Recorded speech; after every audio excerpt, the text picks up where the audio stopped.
আজকের ভিডিওটি ভগবান শ্রীকৃষ্ণের একটি আশ্চর্যজনক মূর্তির সম্বন্ধে। সনাতন ধর্মের বিশ্বাস, আমরা যে মূর্তি পূজা করি সেই মূর্তিতেই দেবদেবীর প্রাণ বিরাজমান থাকে। এই কথাটির প্রমাণ দেখতে চাইলে জয়পুরে অবস্থিত গোবিন্দদেবজির মন্দিরে আপনাদের একবার ঘুরে আসা দরকার। গোবিন্দদেবজির এই মূর্তিতে যে প্রাণ আছে তখনকার ব্রিটিশ শাসনকালে ইংরেজরাও বিশ্বাস করতেন না। তো একদিন এক ইংরেজ জয়পুরে অবস্থিত এই গোবিন্দদেবজির মন্দিরে দর্শন করতে আসে। সেই ইংরেজটির আসল উদ্দেশ্য গোবিন্দদেবজির দর্শন করা নয়, এই মূর্তিতে প্রাণ আছে না নেই সেটি জানা। তো আগেকার সময়ে যেসব ঘড়ি ছিল সেই ঘড়িগুলি নয় দম দিলে, নয় পালসে, নার্ভের দ্বারা পরিচালিত হতো। তো সেই ইংরেজটির কাছে একটি পালসে পরিচালিত ঘড়ি ছিল, কারণ হাতের নার্ভ বা পালস দ্বারাই ঘড়িটা চলতো। মানে যে মানুষ জীবিত আছে বা যার প্রাণ আছে সেই ব্যক্তি ওই ঘড়িটি পড়ে থাকলে ঘড়িটি চালু অবস্থায় থাকে।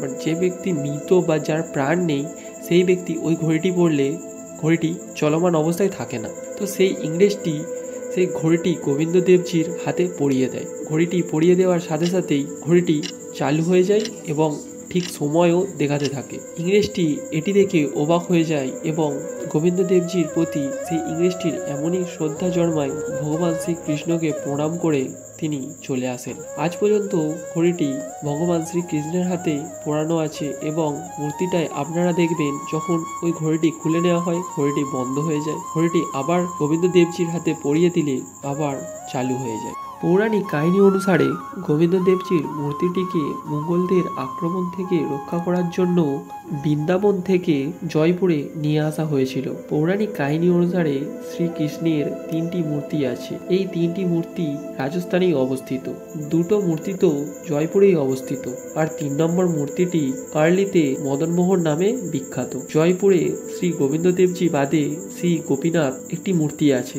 যতটা গোবিন্দদেবজি বিখ্যাত ততটাই গোপীনাথ দেবেরও মূর্তিটি বিখ্যাত। ধার্মিক মান্যতা অনুসারে ভগবান শ্রীকৃষ্ণের ব্রহ্মপুত্র বর্জনাথ এই তিনটি মূর্তি তৈরি করেছিলেন। বর্জনাথের বয়স যখন প্রায় 13 বছর, তিনি তখন নিজের ঠাকুমার কাছে জিজ্ঞেস করেন ভগবান শ্রীকৃষ্ণ কেমন দেখতে ছিলেন। বজ্রনাথের ঠাকুমা নাকি স্বয়ং শ্রীকৃষ্ণর দর্শন পেয়েছিলেন। তারপর পৃথিবীর শ্রেষ্ঠ কারিগর নিয়ে ঠাকুমার বর্ণনা অনুসারে শ্রীকৃষ্ণের 3টি মূর্তি তৈরি করা হয়। প্রথম মূর্তিটি চরণগুলি শ্রীকৃষ্ণের পায়ের সাথে সদৃশ দেখায়। দ্বিতীয় মূর্তিটি বুকের অংশটি শ্রীকৃষ্ণের সঙ্গে সদৃশ দেখায়। তৃতীয় মূর্তিটি শ্রীকৃষ্ণ যখন পৃথিবীতে অবতার নিয়েছিলেন তখন তার মুখের সাথে সদৃশ দেখায়।